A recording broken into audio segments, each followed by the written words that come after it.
Alors, première monapause. Bonjour. Eh bien bonjour, bonjour. Ah. Oh waouh On est tout de suite interrompu. Je suis en tournage, je t'appelle plus tard. Non, je suis en tournage. Excusez-moi. Tout pareil, ça, le téléphone qui sonne pile quand on fait action. Bienvenue sur Rob Story. Bonjour, alors moi je m'appelle Monapause, ménopausée mais pas complexée. Comme mon nom l'indique, je suis mature. Je suis drag queen à Lyon et je suis aussi comédien dans la vraie vie, dans la vie plus morne et un peu plus chiante, quoique ça dépend des jours. Des fois la vie n'est pas morne et n'est pas chiante. Je suis une drag queen originaire de Chambéry, préfecture de la Savoie, et j'habite à Lyon depuis 2017, donc ça fait 8 ans depuis cette semaine. J'ai fait le conservatoire d'art dramatique de Villeurbanne avec le théâtre de l'Iris.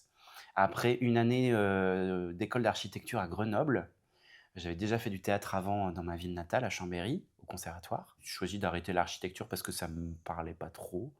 Je préférais le théâtre. J'ai fait d'autres écoles de théâtre à côté. Et en gros, basiquement, j'ai fini avec le Conservatoire d'art dramatique de Lyon, dont je suis sorti en 2023, en même temps à peu près que je commençais le drag. Le drag, ça a vraiment commencé en 2020, au moment du confinement et du Covid, comme beaucoup d'artistes drag, j'ai l'impression. Déjà à l'époque, je regardais un petit peu RuPaul's Drag Race.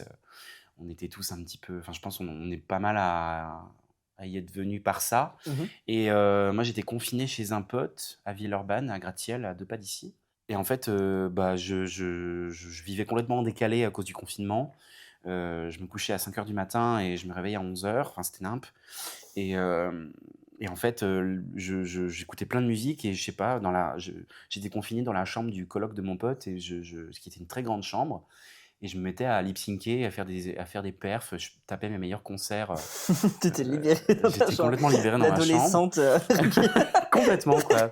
J'ai vécu mon adolescence en décalé, j'ai l'impression. Et à la sortie du confinement, j'ai fait, bah vas-y, tiens, je tente une transformation, on voit ce que ça donne, quoi. Et donc, vlatipa que je me mets à acheter du make-up, une perruque dégueulasse et une robe toute pourrie. Et puis, il se passe 2 ans où j'essaye, je m'entraîne un peu de manière ponctuelle. En même temps, je suis en cours et tout ça, donc je peux pas trop... j'ai pas une pratique hyper régulière, quoi. Je suis vraiment focus théâtre. Au même moment, je passe un peu les concours des écoles nationales de théâtre, genre l'ENSAT à Lyon. Donc en fait, je suis vraiment focus là-dessus. En parallèle de mes études au Conservatoire de Lyon, qui ont été chouettes, mais qui ont été quand même un peu intenses, émotionnellement et humainement. Ah. Je me réfugie un peu là-dedans et je développe ça. Et en mai 2022, j'ai un pote qui m'emmène à Baston. Qui a fermé depuis, le bar qui a fermé à Lyon, là. Baston, moi j'ai commencé le drag là-bas, quoi. Je suis allé voir le gars, je lui ai dit coucou, est-ce que t'as Est-ce que t'as une place? est-ce qu'on peut faire du drag chez toi? Il m'a fait bah ouais, tu peux venir faire un show et tout. Et je suis en mode ok, bah, vas-y, t'as quoi comme date et tout? Bah, tu peux venir telle date et tout ça. L'organisation galère au possible, je savais absolument pas comment faire. Je lui envoie 12 000 mails. Je pensais qu'il fallait signer une charte des machins. C'était un peu schlag, quoi. On y va en mode vas-y. Bah, surtout à côté, let's go, quoi. on est très genre administratif, machin, genre quand Ouais. t'es comédien. Que là, Ouais, là c'était sur scène, vas-y, genre. mets ton chapeau et tout. Et en parallèle de ça, j'étais dans Ulysse avec la compagnie des Dévorants. Pendant mes études, j'étais en figuration dans le spectacle. Et donc au même moment, j'ai rencontré la compagnie des Dévorants et tout ça, qui est super à Lyon. Allez les voir, ils sont top. Je fais ce show là. Alors c'est un show où je tiens seul pendant 40 minutes. Je fais 5 perfs, j'enchaîne comme ça. Folle, non mais folle. Je me rendais absolument pas compte de ce que c'était, quoi. Vas-y, je me fais juste plaisir, quoi. T'as mis les pieds dans le plat, quoi. Complètement. Complètement inconscient. Et en fait, il y avait les copains des Dévorants qui étaient là et qui m'ont dit tu fais quoi la semaine prochaine? J'étais là, bah, je suis libre. Bah, vas-y, on te met sur notre show. Tu viens faire une perf ou deux. Et je suis en mode allez, let's go. Et depuis, ça s'est jamais arrêté. Et ça fait 3 ans que je fais ça. Trop bien. Voilà.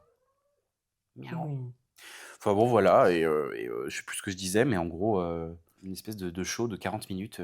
Et du coup, t'as présenté quoi pendant 40 minutes? Parce que c'est extrêmement long. Qu'est-ce que j'ai fait? J'ai quasiment que du playback, hein. J'ai de mémoire, donc du coup, j'ai fait ma première perf, qui était Alejandro de Lady Gaga. Mhm. Cliché au possible, hein, T'es homosexuel? je suis homosexuel, donc bon, on prend ce qu'on voilà. J'ai lip-synqué un sketch de Sylvie Vartan dans lequel elle raconte, la Parisienne qui prend des vacances avec son mari à la ferme Mhm. et qui se retrouve à faire l'amour, Attends, ça me dit un truc. dans une grange avec les vaches, quoi. Voilà et plus jamais je ne pourrai refaire l'amour à Paris. Voilà. C'est, le sketch de la ferme de Sylvie Vartan. Sylvie Vartan, qu'est-ce que je te raconte? Non, Sylvie Joly, Sylvie, ok. l'humoriste Sylvie Joly, Sylvie Vartan, mais n'importe quoi. Folle. Il y avait une chanson de Huguette qui est une parodie un peu pop de Les Nuits d'une demoiselle, Ok. où en gros elle raconte qu'elle se fait laminer la cliquette, qu'elle se fait mamourer le hublot. Et en gros, la chanson s'appelle Je baise. Ouais, il y avait une pause et tout, je me changeais. Enfin, j'avais acheté un pantalon de Chip 'n Dale que j'arrachais comme ça. Et c'est devenu un peu un move un peu iconique de Mona. Elle arrache son pantalon. Je suis pas la seule drague à Lyon à faire ça, bien sûr. On va passer à la photo Ouais. que tu as choisie. Je te laisse la présenter. Oh Alors, waouh. faudrait que tu la décrives pour les personnes qui n'ont pas l'image mais qui le Ouais. sont sur les plateformes. C'est une performance que j'ai fait quand j'étais à l'Infernal en mois de novembre. C'est récent en fait, novembre 2020. L'Infernal qui est au Sonic. Voilà. Mm. Qui est un peu la soirée du Sonic qui a été créée par Rico et Vol Papillon. et Vol Papillon, Jason, les enfants terribles du Sonic. Et c'est génial. Enfin, on a enfin une soirée gothique, trash, techno, queer, mais tout ce que tu peux y mettre, Gore, de mais vraiment. gore as fuck, on adore quoi. Mm. Enfin, un espace où les drags peuvent se foutre du libérer faux sur scène. sang partout en mettant partout sans se faire tracher par les gens. Quoi. Moi, chaque fois que je fais des photos, je ramasse tout ce que je peux ramasser sur l'appareil photo. Tous les matins, je suis en train de nettoyer l'appareil photo. Tu sais que j'ai les touches de mon appareil blanches Ouais. qui sont rouges depuis. Alors que l'appareil, il est neuf. Oh my god. Il y a une grosse trace d'épée de la Gotti Ah, sur putain. mon objectif. C'est vraiment le crash test. Enfin, c'est vraiment le glory hole du... Folie. Je sais pas si c'est le bon terme, mais... Bah, il y a un peu de ça. Moi, alors en plus, bon, il se trouve, moi j'ai fait 2 perfs pendant cet infernal. Mm. On a fait donc la première avec la photo que je monte, donc avec cette, donc pour parler un peu du look. Ça fait très longtemps que je voulais un peu une wig un peu extravagante et je me suis dit autant tenter l'expérience. Et au marché drag, j'avais rencontré une perruquière qui est super, qui s'appelle Chloé Rico, Ok. qui a un atelier à Tournan-en-Brie. Et qui fait des créations vraiment au top. Elle a bossé pour Paloma notamment. Ok.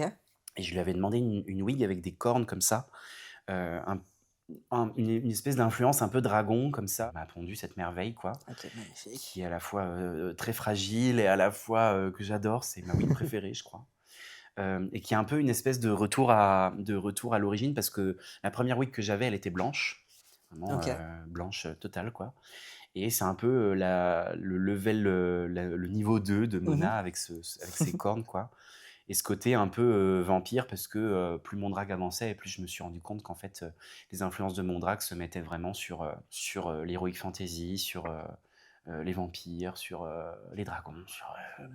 Je suis très influencé par tout ça, quoi. Sur l'univers des jeux vidéo. La tenue qui n'a rien de glamour, qui fait plus éthéré, c'est un costume d'un opéra qui s'appelle Le Couronnement de Popée, que j'ai chopé au vide dressing de l'opéra de Lyon, quoi.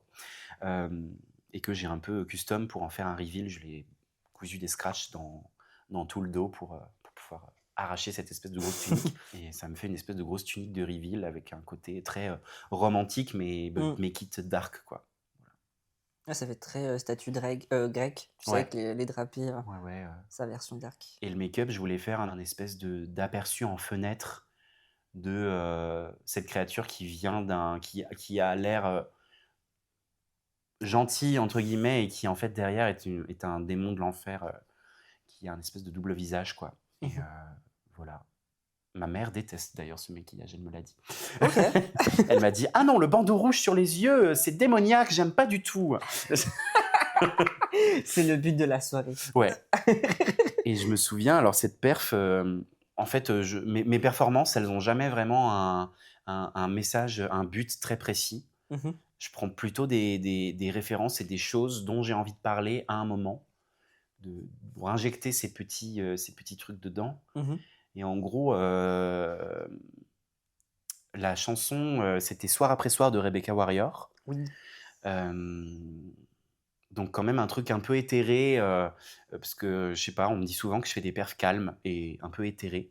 Ok. Et en fait, ça me va, je crois, parce que je suis Mhm. une personne calme dans la vraie vie, donc ma foi, Pourquoi pas. pourquoi pas. Et en fait, l'idée c'était, donc j'avais fabriqué une espèce de mini fœtus qui n'est pas arrivé à son terme parce que c'est l'infernal, donc on peut se pousser dans des retranchements assez gore. Et donc J'ai la photo de Rico avec Morgan Tox, où Morgan Tox est en train de jouer avec son fœtus. Oh, putain. Bah, le mien était plus petit parce que je suis allé à Jiffy et j'ai chopé une petite poupée qui avait un costume de lapin que j'ai complètement chlassé. Je lui ai enlevé le costume et tout, et je l'ai peint, je l'ai mis de la colle. Enfin, j'ai essayé d'en faire un truc gore, gore au possible, en mode bébé. Fœtus, Bébé pas arrivé au terme, quoi. Et en fait, j'arrivais avec ce petit bébé et je sais plus trop ce que je faisais parce que l'infernal, c'est un peu un truc où tu rentres un peu en transe. Mais je me souviens que une fois que j'enlevais la tunique, j'étais juste avec un string et en fait, j'ai terminé avec de l'encre de Chine à me peindre une croix orthodoxe sur le corps. Et c'est un peu une performance qui faisait un peu référence à ce que je vis avec la foi. Je saurais pas te dire s'il y a un message fort là-dedans, Mhm. mais il y a un peu l'idée de catharsiser ça, dans le sens où j'ai grandi avec une sensibilité spirituelle Mhm. assez forte, où mes parents m'ont toujours dit va dans les églises, c'est complètement ok, Ok. et vis ce que tu as à vivre là-dedans. Et en même temps, ma mère m'a appris le tarot, m'a appris l'astrologie, alors que Ok. les Ah, deux du coup, ça sont vient de. littéralement opposés, quoi. Et ça me vient en fait d'une éducation familiale, et l'orthodoxie est venue plus tard, lorsque le monde chrétien s'est un peu imposé à moi. Ok. Et c'est un peu paradoxal parce que je fais quand même partie de la communauté queer. Mhm. Et les personnes queer et la religion, ça fait deux. Mm. Alors moi, j'ai un rapport à la foi, pas à la religion, mais à la foi Mhm. que je défends en fait dans mes performances drag, parce que pour moi, on peut être queer sans forcément renier sa foi, sans Bien renier sûr. ce en quoi on croit et qui est propre à chacun et qu'on doit absolument respecter. Et en fait, la croix orthodoxe, pour moi, elle représente plus le dogme de la religion qui vient un peu nous marquer et duquel c'est un peu difficile de s'en défaire quand on fréquente une communauté orthodoxe, ce que j'avais essayé de faire pendant un temps. Tu te retrouves en fait en face avec de l'homophobie et Ouais. de la non-acceptation de tout ça. Et c'est hyper compliqué, quoi. Du moins, surtout chez les orthodoxes que j'ai fréquentés, qui est plutôt du côté des orthodoxes slaves et russes. Et no shade, je cautionne absolument pas ce que fait la Russie en Ukraine. Mhm. Je trouve que c'est juste abominable de prétendre voilà, prendre un territoire comme ça. Enfin, c'est pareil avec ce qui se passe à Gaza. On a non aux guerres, stop, on arrête ça. C'est clair. Ça paraît très cliché de le dire, mais on le redit. On arrête ça. Et l'orthodoxie slave, malheureusement, derrière le discours de paix et de tolérance qui est donné par le Christ, en fait, on a beaucoup d'intolérance, justement, et de violence à l'égard de la communauté LGBT, quoi. Ça me permet de faire passer ce message-là, quoi. Ok. De venir dire le rapport à la foi et à la spiritualité, il est très important pour nous, enfin, du moins pour moi. Ouais. Et je sais pas si j'ai un peu une espèce de mission, mais j'ai un peu envie de dire aux queers de se réconcilier avec leurs croyances et de Et d'arrêter de se diviser et Ouais, de s'assembler. ouais, Ça, c'est vraiment le mot d'ordre que j'ai l'impression quand tu parles avec un peu tout le monde. Il ouais, faut qu'on se rassemble, en fait. ouais, de fou et comment dire ça, c'est compliqué de faire la paix avec la religion, surtout quand la religion nous Bah, a persécuté, et persécutés, même toujours. Hein. et même encore aujourd'hui. Mm. Mais par contre, on peut faire la paix avec avec la foi, en se nourrissant de choses qui sont justes et qui sont bénéfiques. Mmh. Moi, il y a des films sur la vie de Jésus et des livres qui m'ont bouleversé, hem et qui m'ont rapproché, de mes croyances et de ma foi chrétienne. Mmh. Parce que la chrétienté, c'est mon éducation. Non, ma mère, elle m'a éduqué, justement dans cette sensibilité-là. Mmh. Elle m'a appris le tarot, elle m'a montré un petit peu, que voulaient dire les cartes, quoi. Et Mmh. après moi, j'ai continué, à me «former» entre guillemets, en lisant des bouquins et en méditant dessus et en tirant les cartes. À force de faire, on apprend. C'est comme le maquillage drague, à force de faire, on apprend. Mmh. Hem En fait, ma mère, a un parcours, de secrétaire juridique, OK. Ah oui, donc rien à pas du voir, tout dans le rien à voir avec ça. Et en fait, pareil, elle a vécu une éducation qui est quand même très stricte aussi, mmh. avec tout ce côté catholique très coincé. Et quand ma mère a dit à mes grands-parents qu'en fait, elle voulait aller faire les beaux-arts, mes grands-parents lui ont dit: «Tu ferais mieux d'aller faire du droit, c'est beaucoup plus intéressant». Et voilà, 4 ans de droit à Limoges. Donc oh! Tout de suite, La c'est un peu, prison. well, OK. Mais ça lui a pas empêché d'ouvrir son atelier de dessin et de partir, faire des stages de psychologie transpersonnelle au Québec. C'est une manière d'appréhender la psychologie, mais avec un prisme un peu plus spirituel, quoi. OK. Donc en gros, alors en plus, le gars qui donnait ces stages-là, au Canada, avait toute une sensibilité avec le chamanisme indien et tout. OK. Donc en fait, c'est des stages où elle partait dans la forêt et elle construisait son totem Oh, c'est trop bien. J'aimerais trop faire ça. et C'est elle complètement partait fou. en survival dans la forêt et en méditation et tout. Voilà, c'est des expériences assez folles. Et c'est pendant ces stages qu'elle a découvert le tarot. OK. Elle est passée par un alors, le tarot, on connaît beaucoup le tarot de Marseille. Mmh. C'est un peu la base du Ouais. tarot et on sait que quand on pense tarot, on pense tout de suite à ça. Et moi, en fait, j'ai été formé par un autre type de tarot qui s'appelle le tarot de Thoth, OK. donc le dieu égyptien Thoth, d'un monsieur qui s'appelle Aleister Crowley. C'est le premier tarot que ma mère m'a mis entre les mains, et à travers lequel, j'ai, vraiment découvert ça, quoi, Mmh. avec des illustrations un peu particulière. Et quand j'ai grandi, je me suis un peu renseigné sur qui était ce monsieur. En fait, c'est un occultiste anglais, OK. un peu sulfureux, qui était rentier et qui avait pas grand-chose à faire de sa vie à part, dépenser son argent et Mmh. organiser des sociétés secrètes dans lesquelles il pratiquait de la magie un peu chelou, quoi. Le tarot qu'il a co-créé, avec une dame dont j'ai mangé le nom. Heu, si, Lady Frida Harris, voilà, OK. dont les illustrations sont vraiment magnifiques. C'est vraiment des illustrations qui sont très belles et avec lesquelles moi j'ai eu cette espèce de première ambiance de tarot, Mmh. où j'étais en mode: «Ah waouh, c'est super, c'est magnifique, quoi». Tu m'étonnes. Et après le tarot de Marseille est arrivé parce que, en lisant des trucs sur le tarot, je me suis dit: «Il faudrait quand même que je revienne un peu à la base». J'ai une belle collection de tarot à la maison.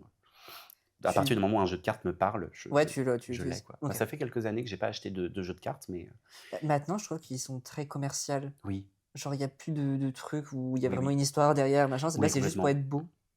Tu vas à la Fnac, tu vois des tarots, tu te dis: «Oh là là, Ouais. ils sont pas beaux». Il y a une très belle boutique à Lyon, alors je suis absolument pas payé, c'est absolument pas un placement de produit. C'est là où j'allais beaucoup, avant quand j'habitais du côté de la Guillotière. Il y a Shambhala, Oui.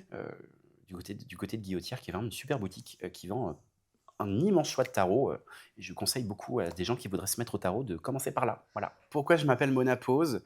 Je suis un peu fâché avec mon nom drague, parce que je trouve que en fait, de base, Mona Pose, c'est un jeu de mots sur la ménopause. Mmh. Je trouve que c'est pas un jeu de mots, où tu te dis: «Ah waouh, ah ouais, effectivement», c'est pas un super jeu de mots, en Mmh. fait. Donc je me tâte, en fait, à Ah, enlever le trop bien. pose et garder juste Mona. Ouais. Et on verra ce que ça donne.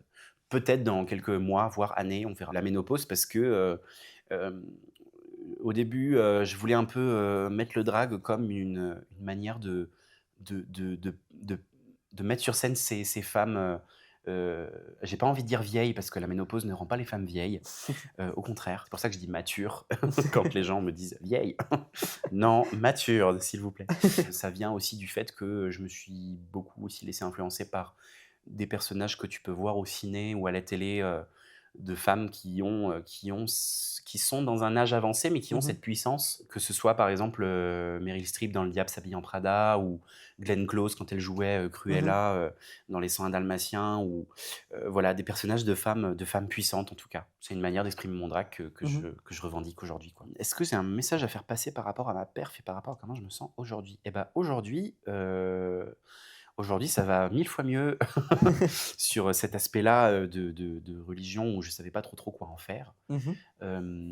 Et le message, bah voilà, que j'aurais à faire passer, c'est réconciliez-vous avec tout ça en vrai. Euh, et c'est pas parce qu'une personne queer a vécu des choses et revendique ces choses-là que c'est forcément à bannir en disant j'en veux pas et tout. Au Mhm. contraire, je pense que si chacun justement fait ce pas vers l'autre, Ouais. on va tout de suite S'écouter. s'écouter et Mm. on va aller vers quelque chose dans un vivre ensemble encore plus chouette, quoi. Enfin, chacun sa religion et je pense qu'il faut pas cracher sur celle des autres. Mm. On regarde chez soi avant de. Ouais, voilà. On n'a pas besoin d'aller voir. Sans ailleurs. forcément non plus cracher sur la religion en règle générale. Quand je dis religion, je dis aussi voilà, c'est surtout se développer cette foi et cette croyance. Mhm. Certes, il y a des choses qui sont vraiment mauvaises et des choses qui sont très limites à bannir et tout ça, mais en Mhm. même temps, faire un pas vers ça et voir ce que ça nous apporte en termes de bien-être. Mhm. Parce que aujourd'hui, si je revendique ça, c'est parce que ça m'apporte un bien-être qui m'accompagne énormément dans ma vie et Mhm. qui me met à un endroit juste et là où je voudrais aller, quoi. Alors, on peut me retrouver sur Instagram. J'ai un Mhm. Instagram @mona_du8 pose POSE. Mhm. Et on peut me retrouver essentiellement à Lyon, Ouais. sur scène.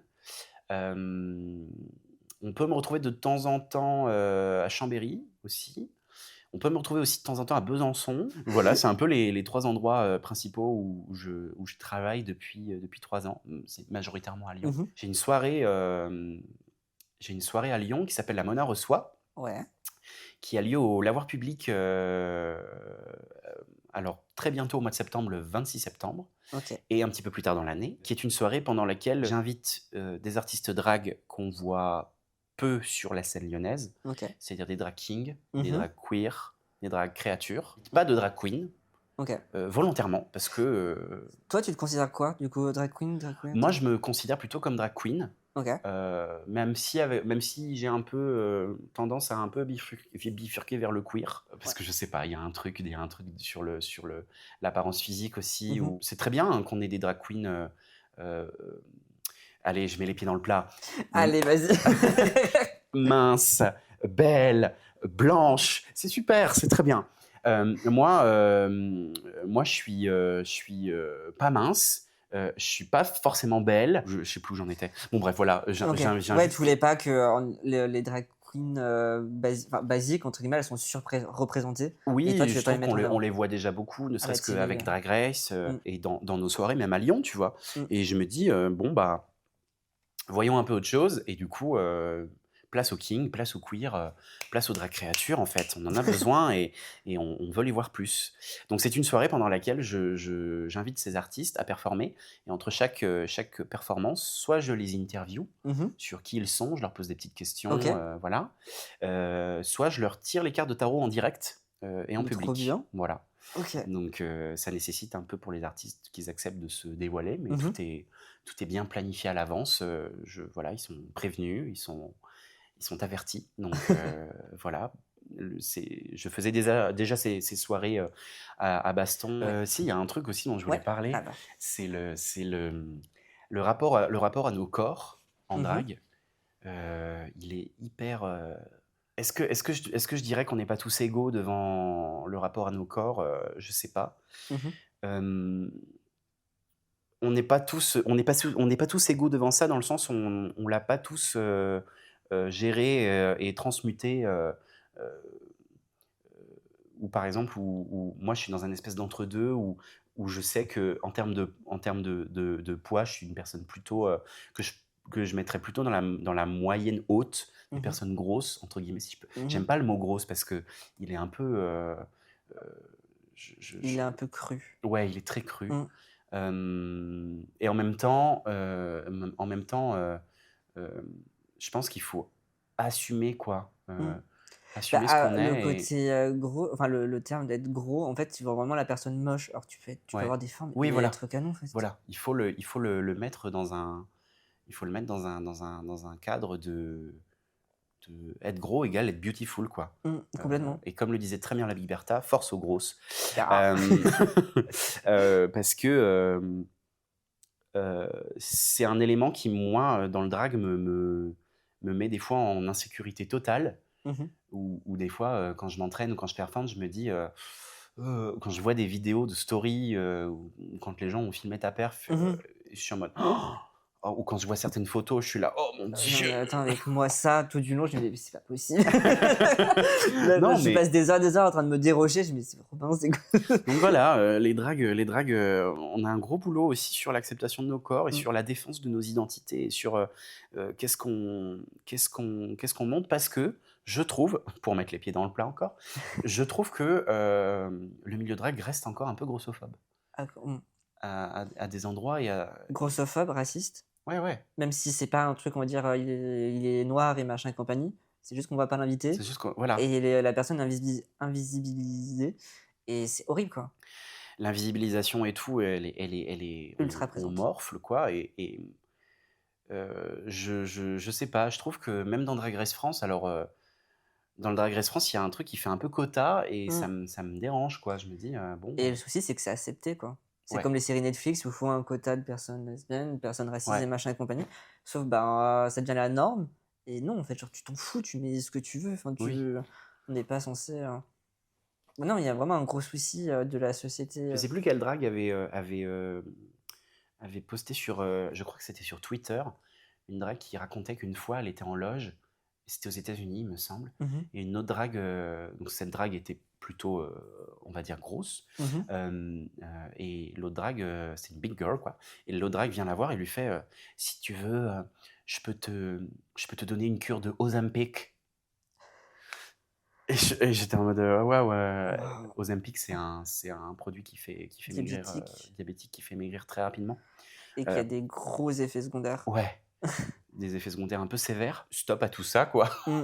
Laissons les dragues un peu Vivent dans leur corps et tu sais pas Ouais, ce qu'il y a, la personne vit, peut-être qu'elle est très mal dans sa peau et tout. oui. Ou peut-être c'est dû à un médicament ou autre Mm. qui a fait prendre du poids. Enfin, Et c'est t'en très fous, c'est lié, pas toi. ça c'est très lié au concept du shade, qui moi Mhm. me met très mal à l'aise, Ok.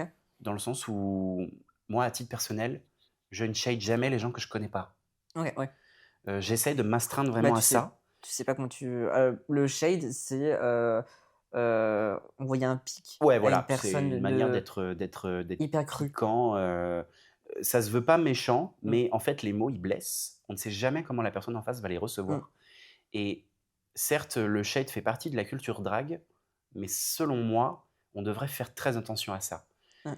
Parce que il n'y a pas. Moi, je suis un peu. Moi, en plus, moi, j'ai un peu tendance à faire des levées de bouclier énormes quand on me shade en mode non, non, ça m'a pas atteint, il n'y a pas de problème. Mhm. Et en fait, Ça travaille. ça travaille pendant plusieurs jours et ça Mm. travaille pendant longtemps. Et j'ai pas pris des shades sur mon corps, mais intrinsèquement, Mhm. je pense qu'il y a quelque chose qui se joue sur. On va avoir une préférence pour des artistes qui sont dans des normes corporelles plus acceptées par la C'est société. ça. Et surtout que Voilà. quand tu shades une personne, c'est que tu dis une vérité de ce que Ouais, tu penses sur la personne. Tu vas pas dire un truc complètement genre ouais, ouais. lunaire. Il faut vraiment en fait, que ça touche la Faut que personne, ça te quoi. touche à un moment, quoi. Je sais que, je sais pas, des gens qui m'ont shade, alors qu'on se connaît très peu, et je suis en mode, bah, en fait, c'est pas OK. Mm. Ça me va pas. Non, c'est clair. Ça me va pas. Voilà. Et puis il y a une façon aussi de le placer, le shade. Hein. Oui, aussi, c'est pour ça, je pense qu'il faut bien connaître la personne. Mm. Sur un roast, c'est différent, parce que sur un roast, C'est techniquement, fait pour. c'est fait pour, la personne est invitée pour faire ça. J'adore roaster. C'est vraiment quelque chose pour lequel je prends plaisir à partir du moment où j'ai une personne en face que je connais Mhm. et où je connais les limites et où je sais où je vais pouvoir aller, quoi. Moi, je suis très reconnaissant de ce que le drag m'apporte en règle Mhm. générale. de ce que ça m'a apporté en termes pour enlever toute ma timidité, pour enlever... ça a complètement transformé l'ado et le jeune adulte que j'étais avant. Et c'est pas le théâtre qui a fait ça, c'est vraiment le drag. Non, c'est pas le théâtre, étonnamment, c'est vraiment le drag. Ok. C'est très bizarre parce que le théâtre, il y a quand même un peu un... Alors le théâtre, c'est particulier parce que je suis fâché avec le théâtre en ce moment, comme beaucoup d'artistes drag, je crois, qui viennent du théâtre aussi de base, parce qu'on est très... En fait, le théâtre a cette capacité à, comme le milieu queer, à reproduire les schémas toxiques du capitalisme, sauf que le théâtre l'assume pas, Ok. alors que le milieu queer le reconnaît beaucoup plus. Et dans le milieu drag, dans le milieu du théâtre, pardon, il y a un grand entre-soi Ok. qui existe et qui, moi, m'a posé problème pendant mes études, qui m'a posé problème quand j'allais à des spectacles où je me retrouve en fait à voir des gens qui se connaissent tous entre eux et qui sont un peu dans les petits papiers. Et dès que tu essayes un peu de rentrer là-dedans, tout de suite, on te regarde bizarre ou alors tout le monde n'est pas comme ça. Il y a des gens qui sont très ouverts d'esprit, Bien mais sûr. si tu vas dans les grandes maisons de théâtre à Lyon, par exemple, l'ambiance Et froid, quoi. Oui, je trouve que l'ambiance est désagréable parce que sous couvert d'ouverture à la culture, on est quand même un peu mis en défaut de ce qu'on est, c'est-à-dire on nous regarde un peu bizarrement, quoi. Ok, ouais, il y a un côté élitiste. Ouais, à partir du moment où t'as pas fait de grandes écoles de théâtre, par exemple. Mais ça, c'est très lyonnais. Hein. C'est très lyonnais et si t'as pas fait les institutions reconnues, et encore, moi j'estime avoir de la chance, j'ai fait le Conservatoire de Lyon, qui est une institution dans laquelle on nous a longtemps rabâché que on devait être fier d'être là et tout ça. Et j'ai remarqué comment on me traitait différemment à partir du moment où j'ai fait cette école. Ok. Voilà. Et t'as vraiment vu un avant après, quoi. Ouais, complètement. Deuxième partie, monapause. Merde, je me suis loupé. Ah. Ah bah bravo, hein, bravo. Tu vas faire des bloopers, j'espère. Tu vas faire un bêtisier. Ah bah là. Non mais je me suis fait mal. Entre ouais, le chat et... Si j'avais 3 conseils dans la vie, genre... Wow. Ça peut être tout et n'importe quoi. Oh my god. Genre boire de l'eau, manger... Prenez soin de vous. Apprenez à repérer lorsqu'il faut partir. Et faites confiance. Vous êtes toujours dans votre endroit juste. Ce que j'appelle l'endroit juste. Voilà. Voilà. Tout se passe comme ça doit se passer. C'est que tu l'as vu dans les cartes. C'est c'est faire confiance, voilà. C'est voir, c'est faire confiance à ce vers quoi on va. Ok. Voilà. Validé. Validé. J'adore. Et bah c'est tout bon, bah merci bien. Bah merci à toi, écoute, c'était trop cool. Elle aussi. Ouais, ah oui, elle est fan. Moi aussi, je suis fan. Faut qu'elle me regarde comme ça.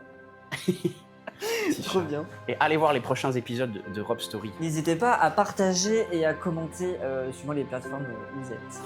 Voilà. Hey. Je déteste dire ces trucs comme ça. Abonnez-vous.